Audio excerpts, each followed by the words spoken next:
Hi, I'm Jim McCann, founder of 1-800-Flowers. We created this podcast to share the wonderful people we get to interact with, we get to meet, we get to know, and most importantly, get to learn from. So I invite you to join us on this journey here on the Celebrations Chatter podcast.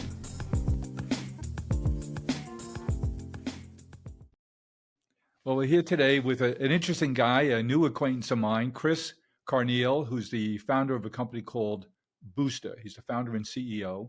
And we were chatting recently, and I thought it would be a good idea to let you find out about Chris, find out who he is, where he's from, and a very interesting business he created and is creating and growing quite rapidly every day. So, Chris, how are you today? Jim, thank you for having me. I'm quite honored to be on your show. Chris, I just love finding out about interesting businesses, people who see things different, who go for different opportunities. I so admire people who created a business where there really wasn't one before. It's easy to say, oh, I'll be a florist, because there's, at that time, tens of thousands of florists around, and you can figure out, oh, there must be a business here. They all seem to be getting along. You're a fellow who played baseball yourself in college. I think it was a little town in Alabama, Stanford University in Birmingham, Alabama, which is, by the way, a really nice town, isn't it? It is. Sanford and Birmingham, and then I played at UAB for a year, University of Alabama, Birmingham.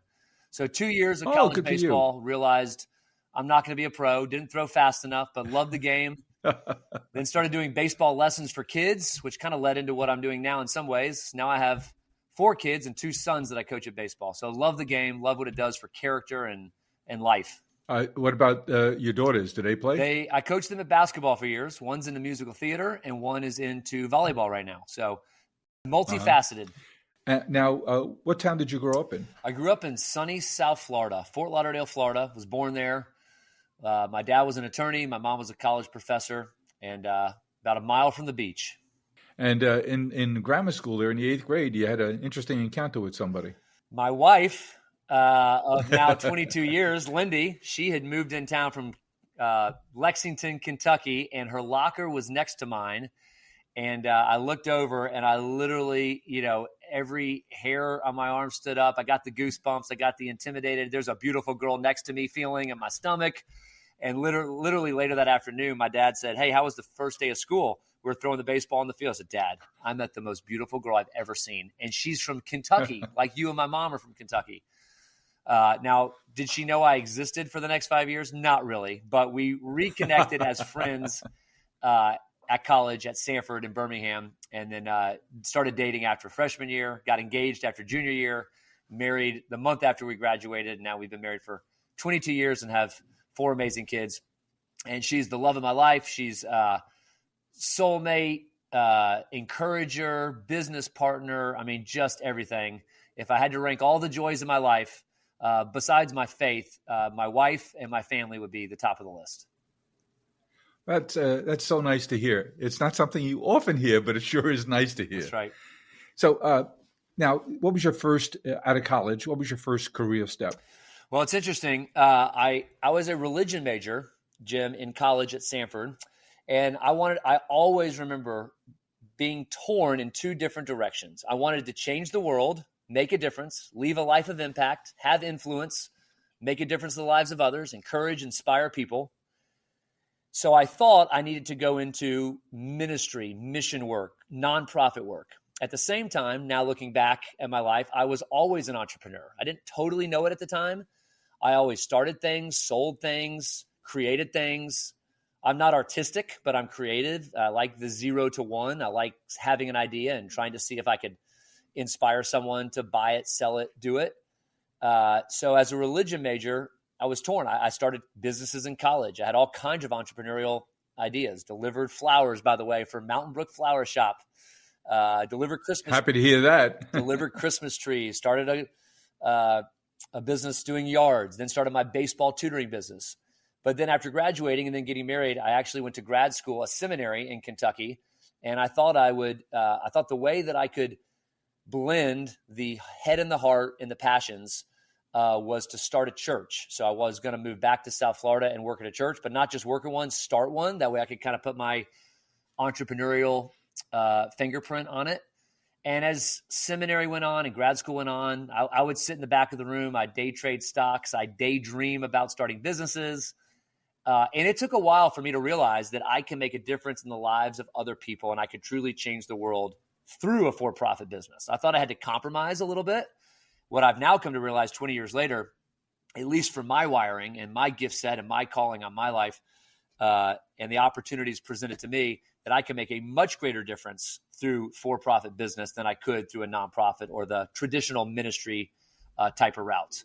I love a scoreboard. I love a clock. I love the idea that if you build a business, you have to earn the rights of clients, and then you also have to earn the opportunity to employ great people and create a culture and then retain great talent. Now, with your mom being an educator and you being involved in sports at all levels, all through life, there was always a need to fundraise, a need to get some new equipment or repair a field.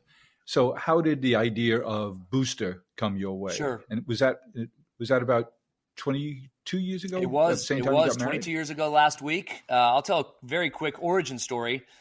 So Boosterthon is what we're primarily known for, fitness fun runs that raise money for schools all across America. We're currently the nation's largest school fundraising company. We've raised schools over $700 million in all 50 states, a lot of different service levels, about 900 employees. But once upon a time, it was just an idea. I was giving a baseball lesson to one of the fifth grade kids I was working with in Birmingham when I was in college and actually had finished my baseball career, but a junior in college. And Carter, the kid I was giving a lesson to, and I remember his name because after he graduated high school, he went into the Marine Corps. And then after the Marine Corps, he came and worked for our company for a few years, which is really special. Oh, nice. He said, "Coach, before our baseball lesson, can you buy some magazines for my school fundraiser?" And instantly, as any entrepreneur knows, the light bulb went on. Wait a minute. We're still selling magazines as a school fundraiser. I did that when I was in elementary school 15 years prior. And at the same time, when I was in elementary school, my dad helped our PE coach organize a fitness fun run. So you were talking about flower shops not being original, Jim. You've accomplished quite a lot because you saw what existed and how you could add to it and enhance it. And really, innovation is combination in many ways. How can we combine some great ideas and enhance them? So fun runs are not new and fundraising is not new. But at the time, there was not a company that would serve a school on behalf of the school and organize, promote, reward, and communicate everything needed to run a successful fun run campaign. There were volunteers that were doing the majority of the work, teachers that were having to take away time from teaching, or administrators having to sacrifice leadership time in order to organize fun runs. And basically, I went to the school and said, "Hey, I can do this for you, and you can raise a lot more money." And instead of having to learn those lessons of what not to do over and over again, you bring a body of knowledge and a how-to playbook that assures much greater probability of it being successful, being fun, and raising the money that they need. And to date, we've done the program, the campaign, we've run them 35,000 times. So, you get a 0.5% better or 100% better every time. You learn, you aggregate best practices. You learn something a school's doing in Texas and you transform it to a school in Boston. You learn something they're doing in Arizona and you have a new idea for a school in Florida. So constant learning is definitely part of the ethos of Booster. Constant learning and constant improvement. Yes. Refinement. That's right. So 900 employees, 22-year-old company. That's just amazing. How big is the market for what you do? And then the next question is logically, how do you define the market and can you grow the market? Sure. Well, we can define the market in a lot of different ways. School fundraising for and then you could break it up into elementary school, middle, high school. You could break it. How many schools are there in the country? There's 100,000 elementary schools. There's Wow. about 130,000 schools overall, middle and high school. Of course, the sizes of middle and high schools are larger than elementary. As students grow up, they do less fundraising for their school and more fundraising for their club or sport.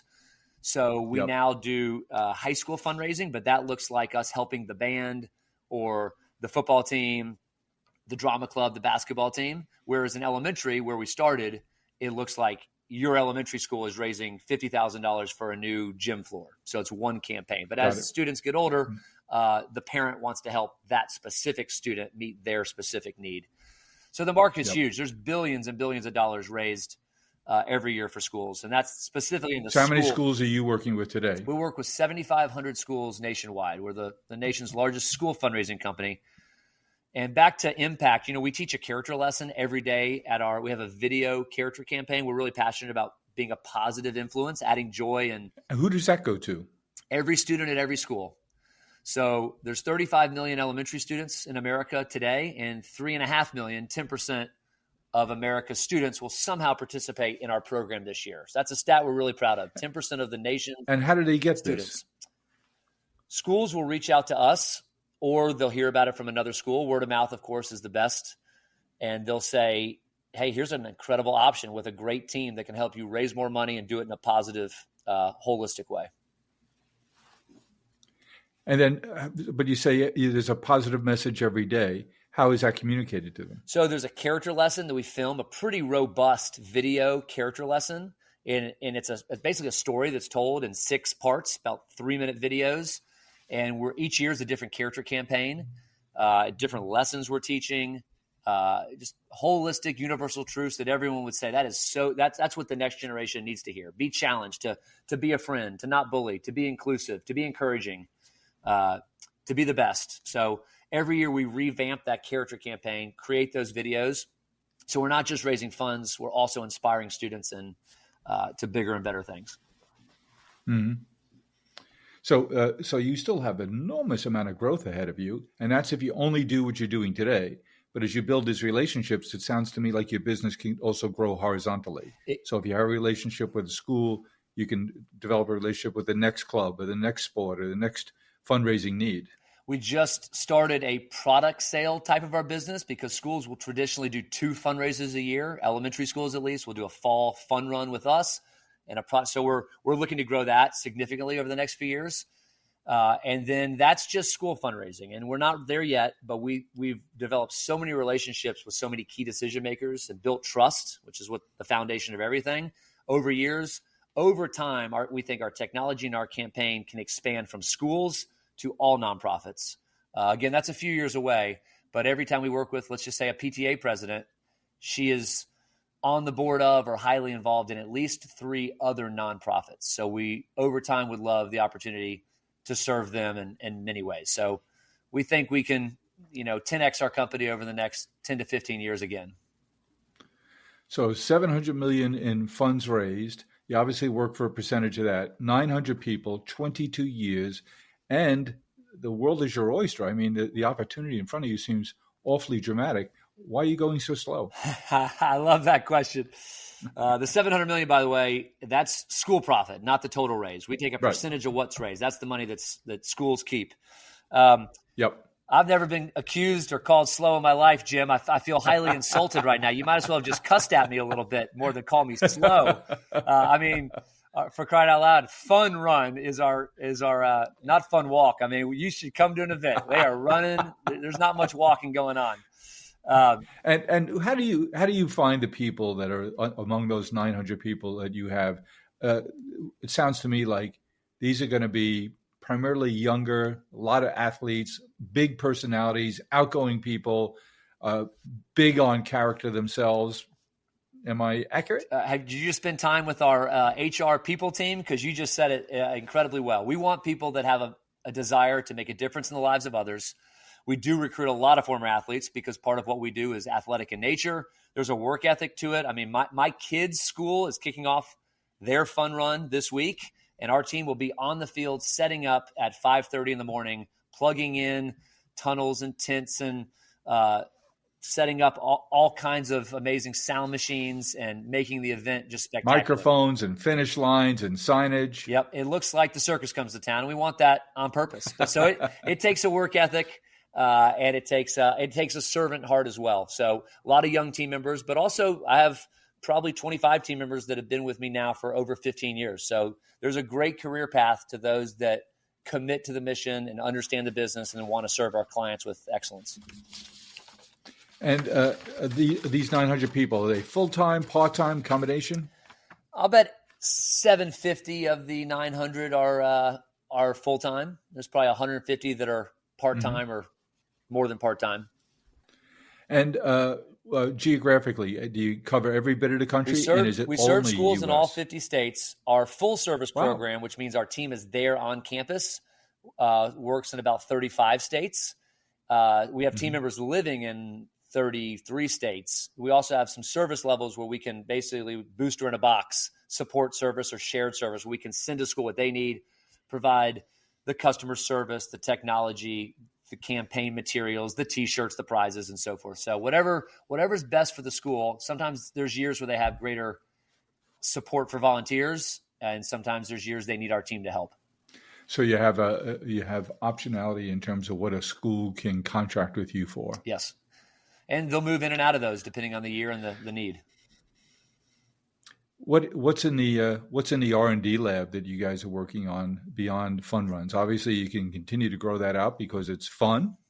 It's got an athletic beat to it. It gets people together socially. It gets people to interact with one another. So many positive things come from it. Oh, and by the way, you help raise the money that they need for those projects.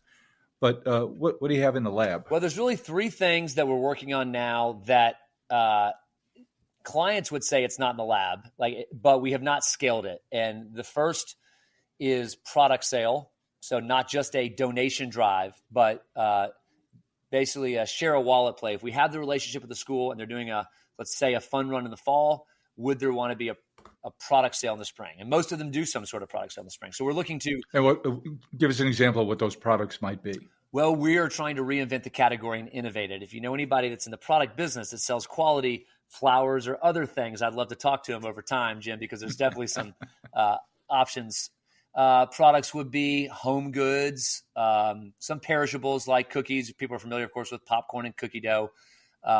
We bought a company that did product sales very well, and we're spending the next few years trying to really understand what the customer wants to buy, not through Amazon, because we cannot and will not compete with Amazon on either price or simplicity. So what is something we could provide that they would be willing to pay where a percentage goes to the school? So we're innovating that right now. That would be number one. The second would be we're new to the high school business, and we're trying to think innovatively as well on what are ways to communicate and motivate high schoolers in a way. And that's very different than elementary students. I have two in high school and I have two in elementary. So I know firsthand it's a totally different client.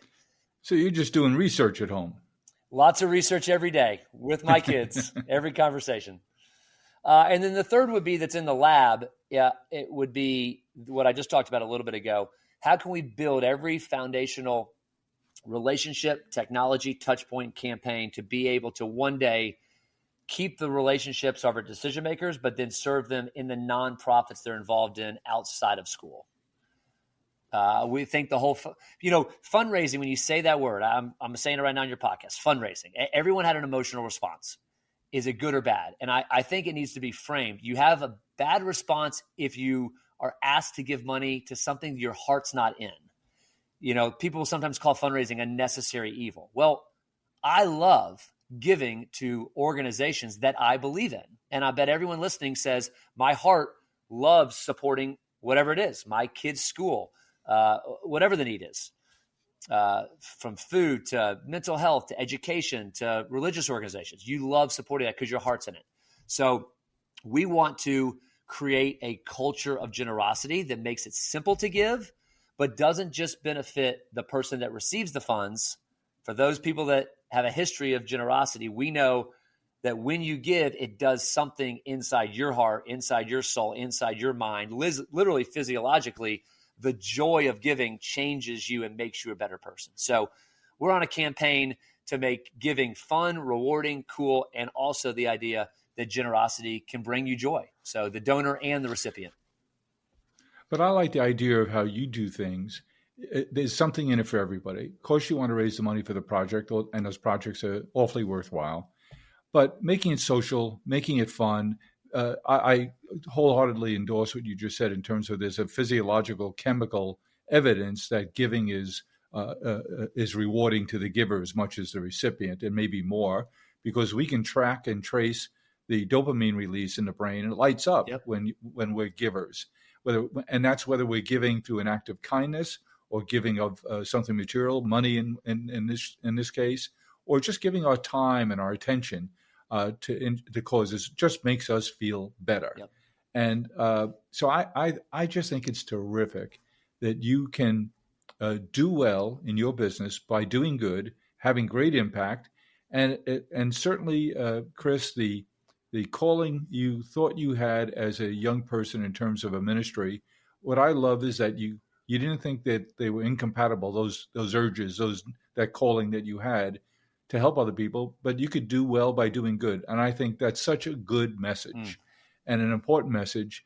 And it seems to me that I'm guessing, but I don't think I'm far off, that if I were to have an opportunity to interact with those 900 folks or any of the people that you work with at the elementary school, the high schools, and now even a few colleges, that this is it's so rewarding to have someone who knows what they're doing, has a great spirit and attitude about it, helps you get it organized, and then the feeling of accomplishment at the end of the day of that fun run, when smiles were all around, maybe a little tears here and there when someone fell and skinned a knee.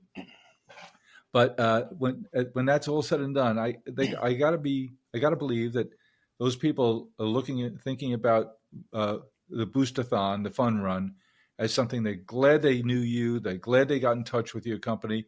The wonderful young people you sent made it a great event. They accomplished their goals. I got to believe the endorphins, the dopamines are going off in all the brains all around. Absolutely. You're a New Yorker. Let me tell you a brief New York story of one of my favorite moments. Hey, don't accuse me of being a New Yorker. There's no day like a birthday. It's a time to celebrate. Every year, every wish that brought you to this point. Wrapped in birthday love. Toasting a future as bright as the moment before you. The best gift is each other. Just a little hint with that accent. One of my favorite favorite moments in 22 years, Jim, the day before the election of 2016. It was Hillary Clinton against Donald Trump. The world was on pins and needles. No one loved either candidate. People were, it was, tense, especially in the city of New York. We had the opportunity to serve Chelsea Elementary School. It was a mile from Trump's headquarters and a mile from Clinton's headquarters. And I remember standing there with my wife. I flew up for it because I remember dreaming, like, how could we ever pull off a fun run in Manhattan? I mean, it's complicated enough in, the Southeast. How could we pull it off? So there I am with my wife, with my top team, Chelsea Elementary School. You could feel that the election is tomorrow. Headquarters of the future presidents are both a mile away. The fun run starts. I watch a white male Wall Street banker with a $10,000 suit stand next to an African-American female who had a 15-minute break working on the subway, stand next to each other. Now, you could probably assume stereotypes and voting patterns and worldviews and whatever, but in that moment, they are shoulder to shoulder looking at their kids, both of them clapping and cheering, looking at each other and giving each other a high five. And I thought, in some small way, in this moment, this is the dream of America and this is the goal. Let's bring people together. Let's create an inclusive environment where we're focused on the good of others. Let's put aside all the other stuff and let's smile and let's have fun and let's encourage generosity on behalf of everybody. So in that moment, I was just reminded again, this is what I was born to do. This is the inspiration that I love. And, it made me emotional and hopefully it's made a difference in the lives of others. You don't think President Trump and Secretary Clinton were high-fiving one another that day as well? Not that day. They were not. No. Tell me, Chris, company's been, I love that you saw an opportunity, you went for it. You're building a company that you're proud of, that it's had tremendous growth and has tremendous opportunity in front of it. So let's say you're at the quarter pole here in racing terms. What's a near-term and longer-term horizon look like in terms of growth trajectory? Wow. You talked about the opportunities where it is. How fast can you grow that you're maintaining? I would imagine one of the governors is maintaining the culture, finding the right people. Yes, I think there's 3 capacity constraints. We talk all the time. When COVID hit, that's a whole nother story, but a long one and a compelling one. But I had to create a lot of simplicity in our narratives. So I said, guys, everything I talk about is going to be 3 buckets and 3 categories only: cash, clients, and culture. Anything we talk about, it's got to fit into how do we raise our clients' cash and how do we fund our operations? How do we serve our clients and build products for them? And then how do we build a great culture and develop and retain the talent to make it all happen? So when I think through the lenses of the future and how to create a healthy culture and healthy clients, we want to retain the best talent. We also want to retain the best clients. So I am as fast moving and fast paced a person as I've ever met. And that's not always the healthiest. And I've learned that about myself because I've created a very fast paced organization. There is a balance and attention to speed and excellence. And there have been seasons that I've moved so fast, I have left client excellence or team culture behind. And then I've seen over time that the cash does not follow. So fast is not our goal. Healthy growth is the goal.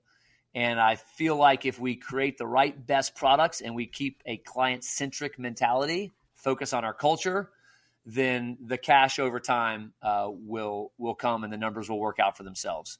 So we run a Tell me about the ownership of the company. Say that again. Tell me about the ownership of the company. I owned 100% of the company until just a few years ago. I owned, my wife and I, financed on credit cards, no banks, no partners, no VC. So that was a capacity constraint as well. I didn't want to take outside. Totally bootstrapped. Totally bootstrapped. I called my mom for a $25,000 loan the day before payroll one time, and she graciously gave it to me. But other than that, it was credit cards and whatever we could do. Third mortgage on a house 1 year during the Great Recession of 2008. I'm an entrepreneur, so whatever it takes. But I had some friends that went different routes, and sometimes those are the best routes to take. For me, I just thought, I don't want to give up control because I don't feel like I'm going to flip this or sell this. I'm not an entrepreneur that views this as something to create to sell. I really viewed it as a calling, and I viewed the people and the culture as something that I wanted to spend my life developing and inspiring and encouraging. So we've set up the ownership structure that it will pass to our kids one day. And I have no intention of ever selling it. I might wake up one day with a crazy dream to, sell it and give the money to people that need it. But as of right now, I feel like the calling is to keep it a family organization so that we could stay as client and as culture centered as possible. And tell me, besides work, tell me about your family. You mentioned how important faith was to you. How does that manifest itself in terms of your home and your home life, your family? Yeah, everyone has different faith traditions or no tradition at all. But, I'm using words this whole podcast like calling. I am of the belief that there's a bigger story, and I have an incredible blessed opportunity to humbly take part in a story that's bigger than me, that I don't feel like I'm the center of the universe. I feel like there's a God and he's given me gifts. And there's a lot of things that I'm not gifted at. And I want to surround myself with great people that also share those gifts where we can contribute to the good of society and the thriving of people. I also feel like work is a gift. In the Christian scriptures, there's this idea of the Garden of Eden. And then there's this idea that sin entered the world. And I'm a believer that work existed as a good thing, and then work turned bad and tough. But I think that work in and of itself is not bad. I think we are called to work. I love work. I feel like I take great joy. In fact, there's 100,000 hours of my life that I'm going to spend at work. There's no greater piece of the pie of my life, including sleep, than I'll spend than at work. So I want to create a work environment that allows other people to flourish. So my faith tells me that I've been given a gift of this business for a moment. I might not have it forever. I get to cultivate the environment. I didn't create it entirely. I feel like the dirt was there, and I get to, and the sun and the rain comes from God, but I get to roll up my sleeves and work with my hands to cultivate an environment that other people enjoy spending the majority of their life in. And what a blessing and what an opportunity and a responsibility to do that for the good of others. Now, do you talk shop at home? Very much so. I literally, as we speak today, my 18-year-old daughter was helping run our Fun Run program that my 7th and 5th grade sons are in. And I got a picture. No kidding, Jim. An hour and a half ago. There's no expectation that they have to work in the business. There is the expectation that they will own the business one day. So they don't have a choice to be part of the family. They don't have a choice to own the company. But they do have the choices if they choose to work in it or not. And I might change that over time. But we share a lot with them, and hey, things are going good. And oh man, hey, COVID hit. This is really bad. And I remember March the 13th, 2020, literally saying, hey, family, I need your help. My kids saw me cry. Schools in America are shut down. What are you going to do, Dad? I said, I have no idea. I'll be honest, but let's just say a prayer over dinner, and then let's get up tomorrow and let's work really hard. And I feel like that was a seminal moment for our family to see the blessings and the challenges of a family-owned business. All right. So you left that big Labanza out there. How did you get through? God's grace and an amazing team. So I'll tell you a stat to frame it. We went, are you ready for this? We weren't down 20%, 30%. We were down 100%. Revenue fell to zero, Jim, zero for 173 days. But who's counting? Me. Every day on the whiteboard in the middle of the office, because I also had next to it the number of days of cash left. And my goal was to just stretch it as long as we could. Guys, we got 50 days of cash. Hey, I sold something, did something. Now we got 60 days of cash left. So we were down to our last 30 days of cash after doing everything we could. And at the time, we were too big to get PPP. PPP was for companies under 500, and we were too small to get bailouts. Under 500 people. We had at the time 850-ish at the time. So every school in America was shut down. We thought we were diverse, 50 states, different service levels. Everyone said, school's done. 2 weeks to slow the curve, turned into 173 days. And man, it was a crucible for me of faith, honestly. Do I really believe that I was called to do this? We had the decision and choice. I remember my CFO, Stan, said, Chris, no one's going to tell you this. I love you like a brother and a friend. You could walk away right now. There's a few $1,000,000 in the bank. You're 39 years old. You need to consider this because you might want to come back in a couple of years and start it all over again. But if this knife keeps dropping, you can't catch it. And I said, well, I think I know what I want to do. He's like, you need to ask your wife about this one. And let me just brag on my wife again. You asked me about family. Now, after we prayed and I said, babe, what do you think? She said, hell no, let's go for it, baby. So that's my wife right there. Sweet and tough. So tell us what the turn felt like. 173 days in, it wasn't faucet full on again. What happened? So much of life is expectations, and we were expecting a $50 million semester revenue. And before COVID started, that was our projections and staffing and supply chain and everything. And just semester, the fall 2020. And it got so bad, our mantra became 5 to survive, 10 to win. So if you told me, and then we ended up finishing the semester with 13 million in revenue. Now, compared to the 50, but once it became so dire and our expectations dropped so low, we were praying 5 to survive. If we don't have 5 million, I'm bankrupt. The game is up. 10 to win. Yep. We got a little bit to get going.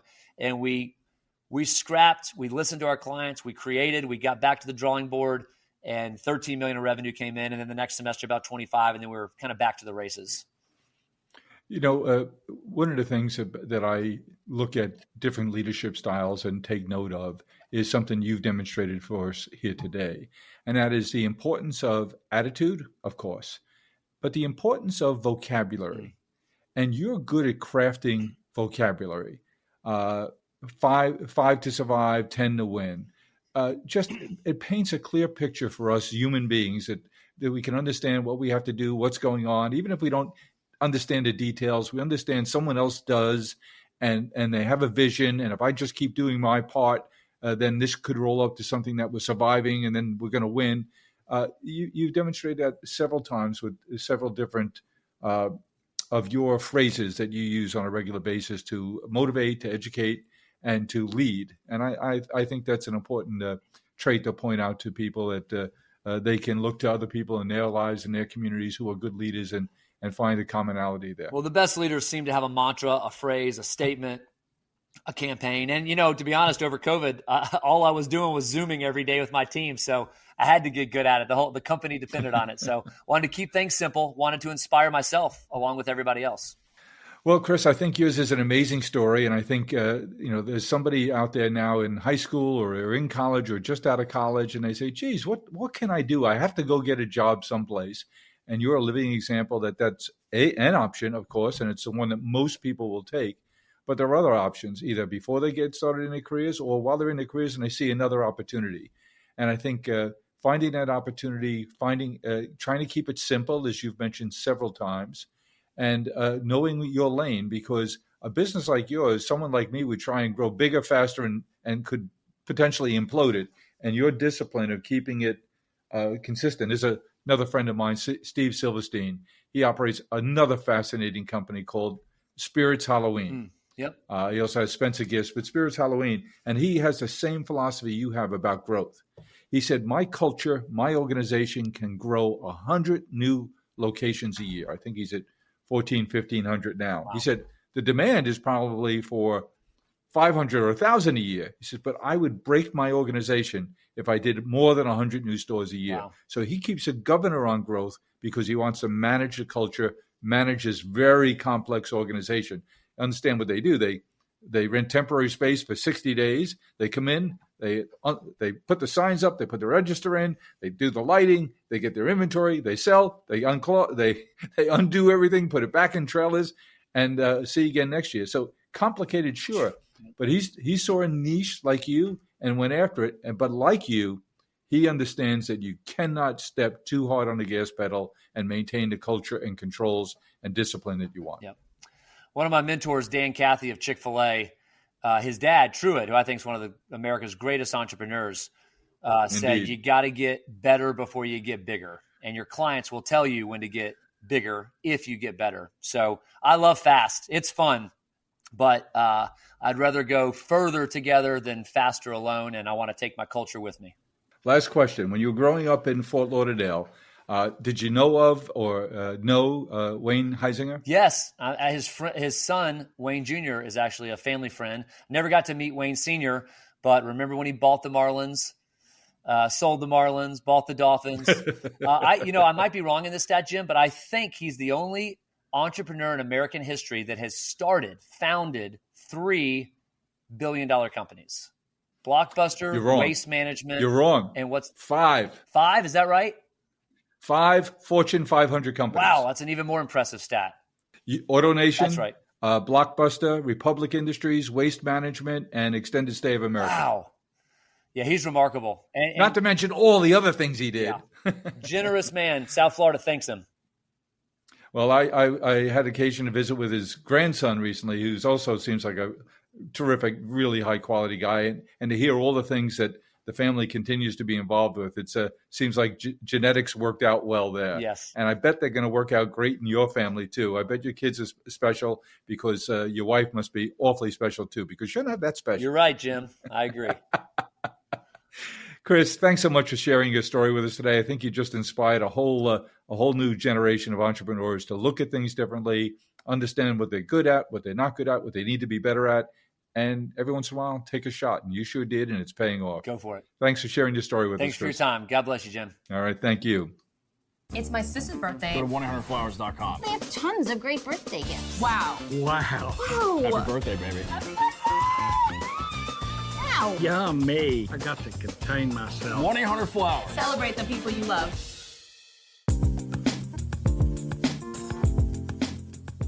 Well, I hope you enjoyed what you heard, and I know I'll be sharing it forward. I hope you get to as well. Let's keep the conversation going. Follow me along on Twitter at Jim1800Flowers and on LinkedIn at Jim McCann. Hope to talk to you soon.